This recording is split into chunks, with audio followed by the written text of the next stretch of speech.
Olá amigos investidores, estamos de volta para mais um vídeo e no vídeo de hoje a gente vai trazer o segundo vídeo de ação desse mês aqui do mês de julho. Continuamos com a campanha para trazer vídeos semanais de ações, se ligue junto com a gente para ajudar a bater a meta que foi resetada a partir do último vídeo que não bateu a meta dele. Então a gente está começando tudo de novo. Não vou comentar com mais detalhes que eu já comentei com muitos detalhes no último vídeo, você assiste ele para ficar bem informado de como é a meta. Então vamos trazer nesse vídeo as notícias, as novidades sobre a MRFG3 da Mafrig. Começando aqui pelo preço teto de Décio Bazin, o preço justo de Benjamin Graham. Então, nos últimos 5 anos, a Mafrig distribuiu um dividendo de R$ 5,10, o que nos dá um preço teto nos últimos 5 anos de R$ 17,00. Sim, meus amigos, R$ 17,00, que considerando o preço atual dela de R$ 11,35, nos traz um potencial de rentabilidade muito bom de 49,78%. Mas se ligue nessa informação, a Mafrig não é uma boa distribuidora de dividendos. Fique ligado nisso. Nos últimos 5 anos, ela distribuiu apenas em 2 anos. Só que foram distribuições tão fortes que trouxeram esse preço teto tão bom. Mas nos últimos 5 anos, ou seja, de 2020 para cá, ela só distribuiu 2 anos. E eu não acho que ela vai distribuir esse ano. Isso é opinião minha. Pode até distribuir, mas se distribuir, não deve ser muito. Até porque quem está acompanhando ela, no final de 2022 começou a dar prejuízo. Deu lucro pela primeira vez no primeiro trimestre de 2024 agora. Foram mais ou menos 5 trimestres trazendo prejuízo para a companhia. Basicamente porque nesse último trimestre de 2022, ela começou a colocar nos resultados dela o resultado da BRF, que ela agora controla a BRF. A BRF, para quem não sabe, é a dona das marcas Perdigão e Sadia, que a princípio, para mim, como consumidor, seriam marcas de extremo sucesso, mas elas trouxeram, na realidade, um prejuízo muito grande para os balanços da Mafrig, e por isso ela trouxe esses vários trimestres de prejuízo e só deu uma recuperada agora no primeiro trimestre de 2024, e a gente ainda não sabe como é que vai ser o segundo trimestre de 2024. Deve estar saindo dentro dos próximos 15 dias o resultado do segundo trimestre. Vamos ver se ela manteve esse crescimento, ou seja, se ela volta a ter lucro, manter lucro como ela fez no primeiro trimestre, ou se por acaso ela volta até a dar prejuízo como ela estava dando nos trimestres anteriores. Vamos ver isso. Então fica ligado aí, porque ela está com esse preço teto bom, mas não distribuiu nada em 2023 e até agora em 2024 não distribuiu nada também. Então se ligue para saber que não é tão normal ela distribuir. Para vocês terem uma ideia, nos últimos 10 anos, ela só distribui em 2 anos, em 2021 e 2022. Na última década, ela só distribuiu 2 vezes. Muita gente está usando essa ação como uma ação de crescimento. Basicamente é isso. Ou seja, a ação que a pessoa espera ela crescer, porque ela é uma ação de commodity, é de proteína animal. No caso, ela tanto tem proteína animal de carne bovina como de carne de aves. Então, o pessoal espera ela se valorizar e vende. Basicamente, é isso que o pessoal está fazendo, está usando ela para isso. Mas não é para ganhar dinheiro em termos de dividendos. Mas em 2022 e 2021, ela distribuiu fortes dividendos, como eu falei para vocês, e por isso muita gente se empolgou. Na época, ela chegou a ultrapassar a barreira dos R$ 20 do valor da ação. E agora a gente está vendo que ela está R$ 11. E olha que no ano passado, ela caiu abaixo de R$ 7.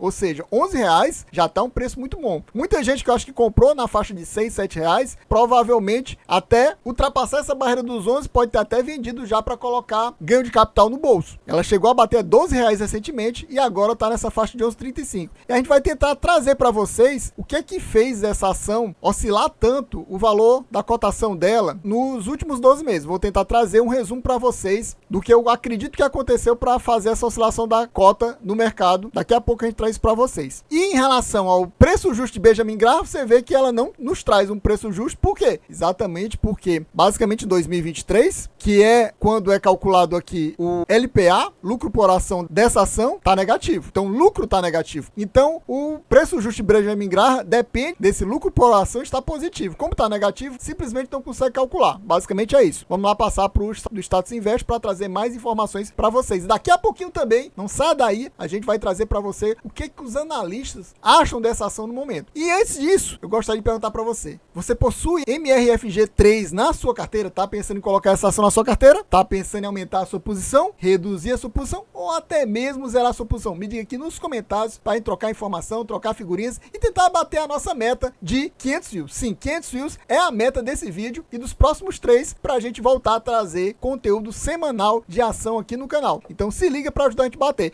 E pelo menos deixa o like. Se possível, comente e compartilhe para ajudar a gente a bater essa meta. Se você tem interesse em ação, você precisa ajudar sim para a gente conseguir bater essas metas. Se acontecer o que aconteceu no vídeo da Unip 6, que não bateu nem 100 views nos últimos 15 dias, aí fica complicado a gente voltar a trazer conteúdo de ação aqui pro canal de forma semanal. Se ligue para ajudar a gente a bater essa meta. Então a gente vê aqui que o valor atual é R$ 11,35, como eu mostrei para vocês, mas nos últimos 12 meses, nas últimas 52 semanas, ela bateu uma mínima de R$ 6,28. Quem comprou aqui a R$ 6,28 e levou até o topo dela, que foi R$ 12, e vendeu, se deu bem. É um lucro de 100%, meus amigos. Praticamente 100%. Você vê que ó, a máxima dela, na realidade, foi R$ 12,85. Viu que ela deu uma queda agora. Esse máximo foi por aqui. Basicamente no começo de julho. E agora teve uma queda. E a gente vai trazer por que é que ela caiu recentemente. Vamos trazer isso para você também. Tanto que ela teve essa valorização nos últimos 12 meses de 53%. Estúpido 53%, mesmo nos últimos 12 meses, estando com 0% de dividend yield. 0 dividendo distribuído nos últimos 12 meses. A última vez que ela distribuiu dividendos foi em 2022, 2023, sem nenhuma distribuição, e agora a gente já está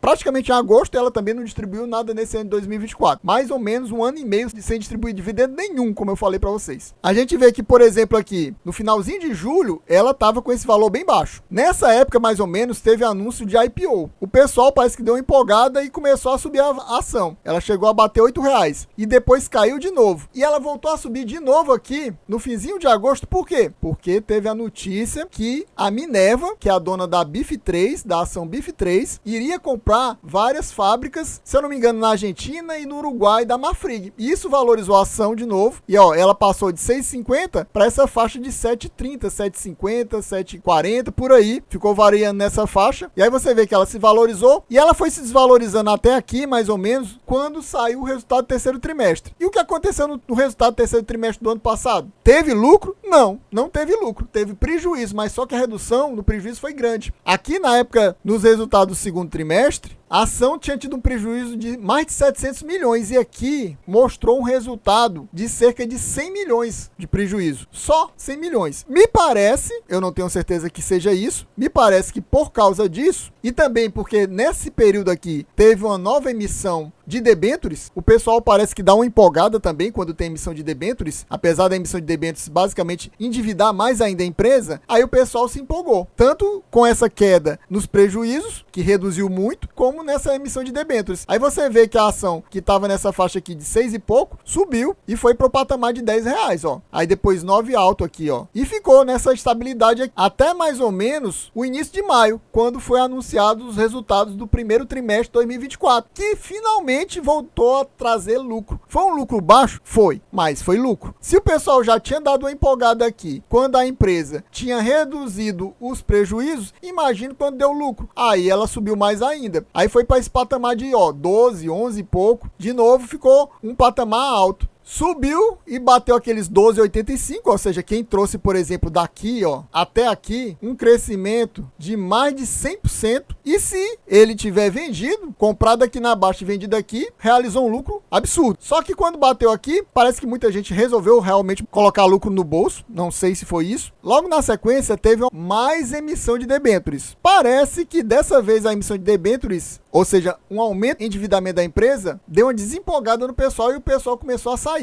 Você já observa que caiu de quase R$ 3 para essa faixa de 11 alto e 12 baixo. Só que depois ela caiu de novo. Olha aqui, caiu de 12,34 para essa faixa de 11. E a B3 entrou em contato com a Marfrig e perguntou o que é que estava acontecendo. A Marfrig respondeu o seguinte: não temos conhecimento de qualquer fato ou ato relevante que justifique a oscilação atípica mencionada no ofício que ainda não tenha sido divulgado ao mercado ou que não seja de conhecimento público. Porém, uma de suas subsidiárias pode ter sido afetada sobre notícias acerca de questões sanitárias sobre um possível foco da doença Newcastle no estado do Rio Grande do Sul. Então, praticamente, essa queda na cotação foi um reflexo dessa notícia ruim de haver essa doença. Então, provavelmente foi isso que derrubou as ações da Marfrig agora mais recentemente. Basicamente foi isso. Então, você vê que as oscilações das ações depende muito das notícias. Sai resultado bom, a ação sobe. Sai resultado ruim, a ação cai. Às vezes o resultado é menos ruim do que esperado, como aconteceu no ano passado, que estava tendo prejuízo, mas provavelmente era esperado pelo mercado um prejuízo maior e vê um prejuízo menor, aí o pessoal se empolga e volta a comprar. Então sempre está acontecendo esse tipo de coisa com a Marfrig. Não tem nada a ver com, por exemplo, distribuição de dividendos. Já teve gente nos meus vídeos dizendo, será que ela vai distribuir em breve? Eu, por exemplo, não creio que ela vai distribuir em breve, até porque ela passou vários trimestres com prejuízo. E no primeiro trimestre desse ano teve um lucro, mas não foi um lucro ridículo. Se ela fosse distribuir aquele lucro ridículo que ela teve depois de tantos trimestres consecutivos de prejuízo, não seria uma boa. Então não creio que ela vá distribuir dividendos agora, a não ser que o lucro viesse absurdamente alto, que eu não sei se vai vir. Vamos ver. A gente pode ser que tenha. Se tiver, pode ser que ela distribua, mas eu acho que se ela distribuir vai ser um valor baixo. Então a pessoa tem que ficar na expectativa de fazer ganho de capital com o valor da venda da ação e não com essa expectativa de dividendos. Só que eu acho que no momento a ação está com um valor já caro. Eu acho que ela está com valor caro. Eu não sei se ela vai conseguir se valorizar muito mais do que ela está. Quem pegou naquele valor de 6, 7 reais, aí sim, esse está rindo à toa, se é que já não vendeu e colocou o lucro no bolso. Mas por causa de dividendos, eu acho que ela não vai ganhar, aumentar de valor tão cedo. Mas isso é minha opinião, só a minha opinião. Entrando aqui nos indicadores da Marfrig, a gente vê que ela nos últimos 12 meses não distribuiu nada, a gente já tinha visto. Dividend yield zerado. O P sobre L dela está negativo, o que é péssimo,